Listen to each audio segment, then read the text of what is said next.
Hello and welcome to Alive News. I'm Khadija Ibrahim. These are the headlines. Tinubu, no nation can develop without stealing. APC dismisses Atiku's claims of EFCC bias. APC chieftain calls Tambuwal arrest political. Now the news in detail. President Bola Ahmed Tinubu has named Professor Ibrahim Adam Yakasai as the Vice-Chancellor of the newly established Federal University of Health Sciences and Technology in Tsafi, Zamfara State. The institution is expected to address the acute shortage of skilled healthcare professionals in the region, providing specialized medical and technology training while also boosting local economic activity. Professor Yakasai is widely respected in academic and medical circles, holding fellowships from both the Royal College of Obstetricians and Gynecologists in London and the American College of Surgeons. His career spans decades, including the postgraduate training in the United Kingdom and United States.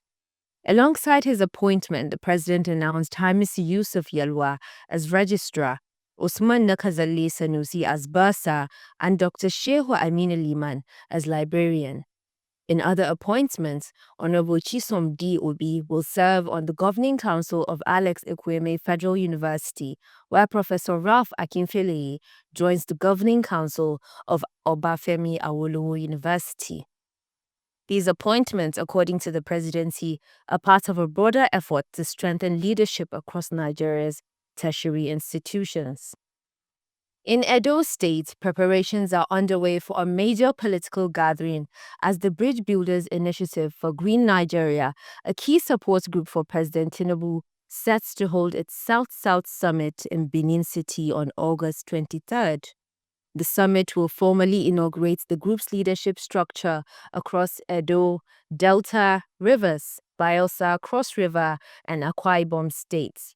The BBIGN says the event is aligned with the president's Renewed Hope agenda and Edo Governor Monday Okpebholo's New Edo Has Risen vision.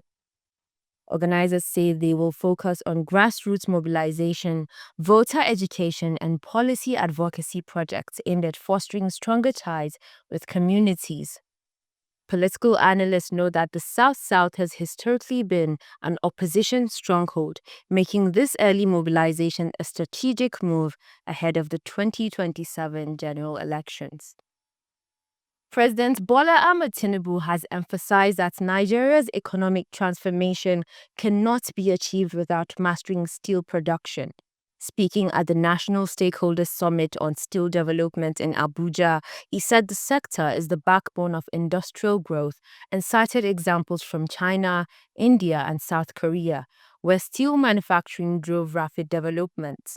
The president lamented Nigeria's heavy reliance on steel imports for bridges, railways, and housing, arguing that this dependence inflates construction costs and drains foreign exchange.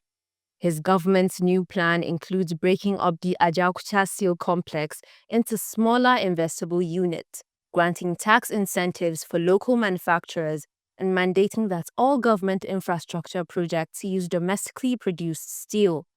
A 10-year revitalization strategy will also focus on technology upgrades, skills training, and creating thousands of jobs.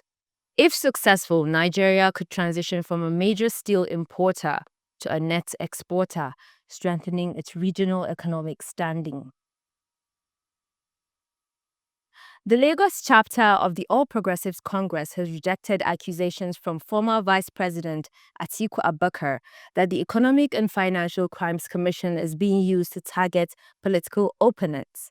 The APC described the claims as unfounded and politically motivated, insisting that the EFCC operates independently and only acts on credible intelligence. The party urged Atiku to focus on explaining his own political and financial record rather than undermining confidence in national institutions. While the EFCC has not commented directly on the allegations, this dispute adds to a long-running debate over whether Nigeria's anti-corruption agencies are free from political interference. An APC chieftain, Dr. Jackson Lekon Ojun, has claimed that the arrest of Senator Aminu Tambuwal by the EFCC was a deliberate attempt to weaken the African Democratic Congress in the Northwest ahead of the 2027 elections. According to Dr. Ojo, the strategy could backfire by increasing Tambuwal's popularity and rallying public sympathy. Tambuwal, a former governor of Sokoto State and one-time Speaker of the House of Representatives, has not made a public statement since his release. Political observers say the coming weeks will reveal whether he uses the arrest as a political rallying point or whether the allegations will stall his momentum. In the international scene, historic Hernan Cortes manuscript repatriated after decades abroad. In a major victory for cultural heritage preservation, the FBI has returned an original manuscript page signed by Spanish Conquistador Hernan Cortes to Mexico, dated February 20th, 1527. The document details aspects of Cortes' expedition during the Spanish conquest. The page was among 15 stolen from Mexico's General Archive of the Nation, believed missing since the 1980s. After a collaborative investigation involving the FBI, NYPD, U.S. Department of Justice, and Mexican authorities, the document was recovered in the U.S. and repatriated. Experts say such recoveries are vital to safeguarding historical records and cultural identity. In Liverpool, the man accused of driving into the celebratory crowd during the city's Premier League victory parade has had 24 additional charges filed, raising the total to 31.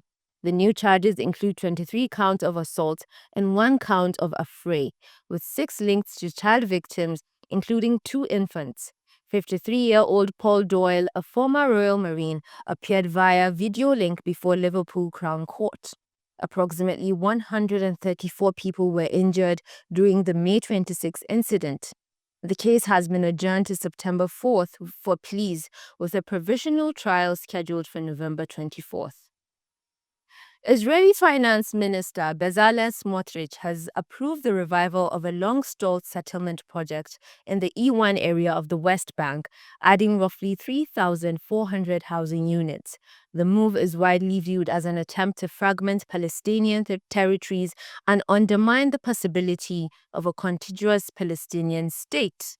Smotrich stated that the initiative buries the idea of a Palestinian state, praising it as Zionism at its best. The project faces widespread condemnation from international human rights organizations, the Palestinian Authority, and advocacy groups, who warn it could be severely hinder any future two-state solution. That's the news for today. From new leadership in education and early political strategies to economic reform plans and the ongoing debate over governance. I'm Khadija Ibrahim. This is Alive News.